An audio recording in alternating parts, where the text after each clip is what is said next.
Hello বন্ধুরা, আপনি কি পশ্চিমবঙ্গে পরিযায়ী শ্রমিক কাজের জন্য বাড়ি থেকে বাইরে গিয়ে সমস্যায় পড়েছেন? তাহলে আজকের ভিডিওটা আপনার জন্য। কারণ পশ্চিমবঙ্গ সরকার নিয়ে এসেছে সমশ্রী প্রকল্প 2025, যেখানে পাচ্ছেন প্রতি মাসে 5,000 টাকা করে ভাতা, সঙ্গে পাচ্ছেন ফ্রি ট্রেনিং ও চাকরির সুযোগ এবং দিনের সুবিধা। তা আজকের ভিডিওতে আমি স্টেপ বাই স্টেপ দেখাবো কিভাবে অনলাইন এবং অফলাইনে আবেদন করবেন, কোন কোন কাগজপত্র লাগবে, আবেদন করার সময় কোন কোন ভুল এড়িয়ে চলবেন। আপনি দেখছেন বাংলা অনলাইন টিপস, যেখানে সরকারি স্কিম, চাকরির আপডেট, আরো অনলাইন টিপস আমরা দিচ্ছি একেবারে সহজ বাংলায়। তাই ভিডিওটি একদম প্রথম থেকে শেষ পর্যন্ত দেখতে থাকুন আর সাবস্ক্রাইব করতে ভুলবেন না। তো চলুন আগে জেনে নেই সমশ্রী প্রকল্প আসলে কি। পশ্চিমবঙ্গ সরকার এই প্রকল্প চালু করেছে পরিযায়ী শ্রমিক ও আর্থিক সমস্যায় থাকা পরিবারদের সাহায্যের জন্য। তো এই প্রকল্পে প্রত্যেক মাসে 5,000 টাকা আর্থিক সহায়তা দেবে রাজ্য সরকার। এই সহায়তা পাবে যতদিন পর্যন্ত কাজ সে খুঁজে পাচ্ছে না, মানে 1 বছর পর্যন্ত তাকে 5,000 টাকা করে প্রতি মাসে দেওয়া হবে। এবং আপনার যদি যোগ্যতা থাকে তাহলে আপনারা উৎকর্ষ বাংলা ট্রেনিং এর মাধ্যমে নতুন স্কিল শেখার আপনারা সুবিধা পাবেন। আর চাকরির জন্য কর্মস্থলী জব কার্ড পাবেন সেখানে। আর সেলফ এমপ্লয়ের জন্য বিশেষ ঋণ সুবিধা পাবে সেখান থেকে। যদি আপনারা নিজেই কাজ করে খাচ্ছেন, সেখানে যদি আপনার যদি আর্থিক সহায়তা দরকার হয়, সেখান থেকে আপনারা ঋণ নিয়ে আপনার ব্যবসাটাকে বা আপনি যে কাজটা করছেন সেটাকে আপনি আরো উন্নত করতে পারবেন। এই প্রকল্পে আবেদন করার জন্য কিছু শর্ত আছে। 1 নম্বর, পশ্চিমবঙ্গের বাসিন্দা হতে হবে। 2 নম্বর, অন্য রাজ্যে কাজ করছেন যা পরিযায়ী শ্রমিক হয়েছেন এমন প্রমাণ থাকতে হবে এবং বয়স 18 বছরের বেশি বয়স হতে হবে। পরিবারের আর্থিক অবস্থা যাচাই করা হবে।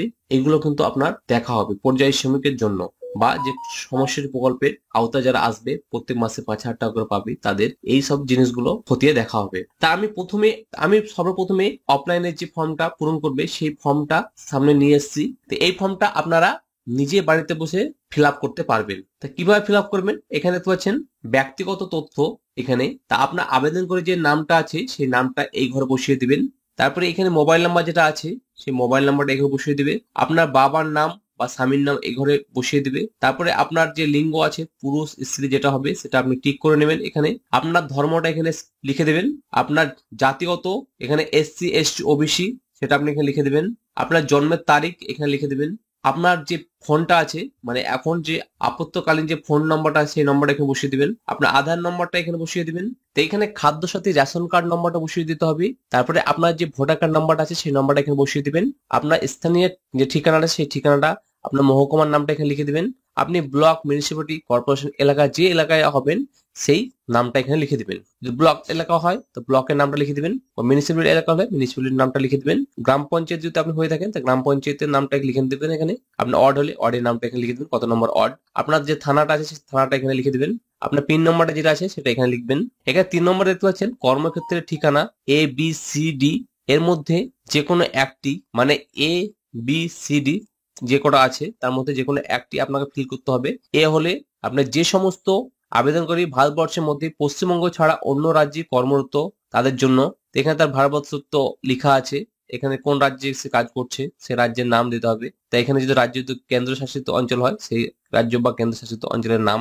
এখানে আপনার যেখানে কাজ করছেন তার সেখানকার থানাটা আপনার এখানে লিখে দিতে হবে। আপনার যদি একটা থাকে তাহলে আপনি এখানে একটা এখানে লিখে দিতে পারবেন। আর যদি আপনি বিটা চুজ করেন তো যে যে সমস্ত আবেদনকারী ভারতবর্ষের বাইরে কর্মরত তাদের জন্য। তো যদি ভারতবর্ষের বাইরে আপনার কর্মরত তাহলে আপনার দেশের নামটা এখানে লিখে দিতে হবে, কর্মস্থলের ঠিকানাটা এখানে দিতে হবে, বৈধ পাসপোর্ট যে নম্বরটা আছে সেই নম্বরটা এখানে বসিয়ে দিতে হবে। তারপরে সিতে বলা হয়েছে এখানে যে সমস্ত আবেদনকারী ভারতবর্ষের মধ্যে পশ্চিমবঙ্গ ছাড়া অন্য রাজ্যে কর্মে নিযুক্ত হবেন, সেটা এখানে কোন জায়গায় আপনি কাজ করতে যাচ্ছেন সেই জায়গাটার এখানে নামটা দিবেন। ভারতবর্ষ ছাড়া যে জায়গাটা যাচ্ছেন সেখানকার রাজ্য হিসেবে সমস্ত ডিটেলস গুলো এখানে দিয়ে দিতে হবে।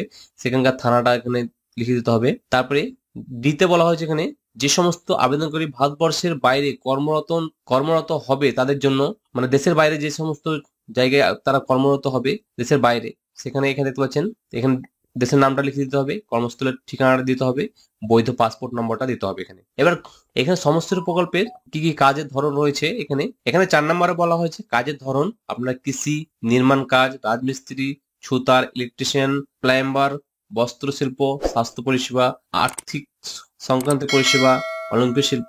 এখানে যতটা লিস্টে নাম আছে সেই লিস্টে যেটা থাকবে তার মধ্যে যেটা আপনার হবে সেটা আপনি এখানে লিখে দেবেন।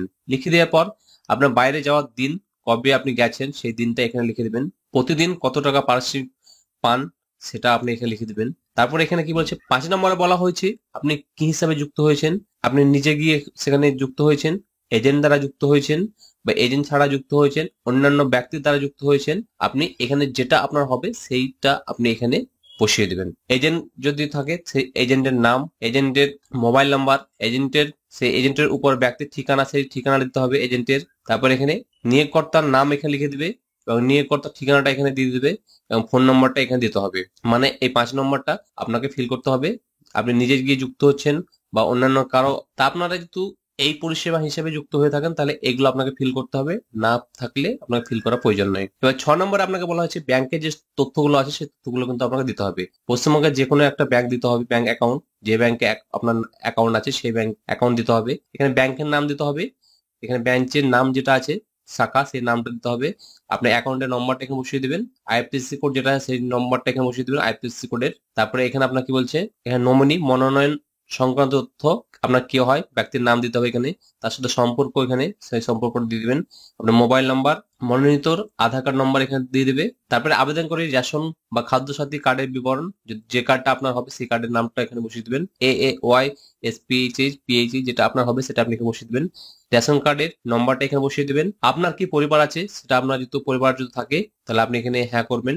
হ্যাঁতে ক্লিক করার পর আপনার পরিবারের সদস্যর নামগুলো এখানে বসিয়ে দিবেন। আপনার পরিবারের যে পুরুষ মহিলা যতজন আছে সেগুলো বসিয়ে দিবেন, বয়সগুলো আছে সেই বয়সগুলো দিয়ে দিবেন। আপনার আধার নম্বর দিয়ে দিবে, যার পরিবারের যেগুলো আছে আধার নম্বর বসিয়ে দিবে। তার সাথে সম্পর্ক কি হয় সেটা এখানে লিখে দিতে হবে। তো এখানে আবেদনটা হয়ে যাওয়ার পর আবেদনপত্রের সাথে কি কি নিম্নলিখিত নথিপত্রগুলো জমা দিতে হবে সেগুলো এখানে দেওয়া আছে। পাসপোর্ট আকারের ছবি একটা দিতে হবে, ব্যাংকের পাসবুক দিতে হবে, বৈধ পাসপোর্ট যদি থাকে তাহলে দেবেন, যারা দেশের বাইরে কাজ করতে যাচ্ছে তাদের জন্য কিন্তু এটা যুক্ত করতে হবে। আধার নম্বর বা আধার কার্ড নম্বর দিতে হবে।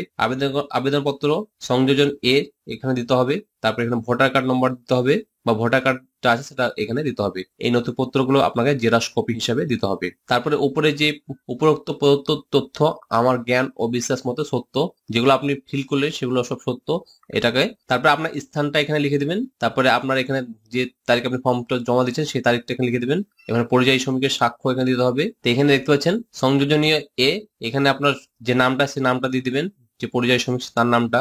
তারপর এখানে স্বামীর নাম বা পিতার নাম দিয়ে দিবে, আধার নম্বরটা এখানে দিয়ে দিবে, ভোটার কার্ড নম্বর দিয়ে দিবে, স্থানীয় ঠিকানাটা দিয়ে দিবে। এখানে এত জানাতে চাইছে আমি, মানে তার নাম, তার তারিখ এবং পেশা, ভারতবর্ষের মধ্যে কাজ করছে সেটা কোন জেলায় করছে, রাজ্যে না রাজ্যের বাইরে, ভারতবর্ষের বাইরে, সেটা এখানে লিখে দিতে হবে। কাজে যোগদান করেছে বা করব সেই হিসাবে এখানে সমস্ত কিছু তথ্যটা ফিল করতে হবে। তো ফিল করে নেওয়ার পর তারিখ সহ এখানে পরিযায়ী শ্রমিকের স্বাক্ষর দিতে হবে, মানে সই করতে হবে। এটা সই করে নেবেন। তো সই করে নেওয়ার পর এই যে ফর্মটা আছে এই ফর্মটা আপনারা কোথায় জমা দিবেন, এখন আপনার দুয়ারে সরকার চলছে যে পাড়ায় সমাধান, সেখানে গিয়ে ফর্মটা জমা দিলে কিন্তু আপনার ফর্মটা সঠিকভাবে জমা হয়ে যাবে। পরবর্তীতে আমরা দেখাবো কিভাবে আপনারা অনলাইনে আবেদন করবেন সেটাও। তো অনলাইনে আবেদন করতে গেলে আপনাকে এখানে সাইন আপে ক্লিক করতে হবে। সাইন আপে ক্লিক করার পর আপনার ডিটেলস গুলো দেওয়া হবে, দেওয়ার পরে আপনি এখানে সাইন আপ করতে পারবেন। আপনার যে ফর্মটা ফিল করলেন যখন পোর্টালে এন্ট্রি হয়ে যাবে তখন আপনার এখানে যে লগ ইন ফর্ম আছে এখানে আপনার অফিসিয়াল আইডি বা বেনিফিশিয়ারি নমিনি সমস্ত কিছু দিয়ে কিন্তু এখানে আপনি আপনার লগ ইনটাকে দেখে নিতে হবে। এখানে বেনিফিশিয়ারি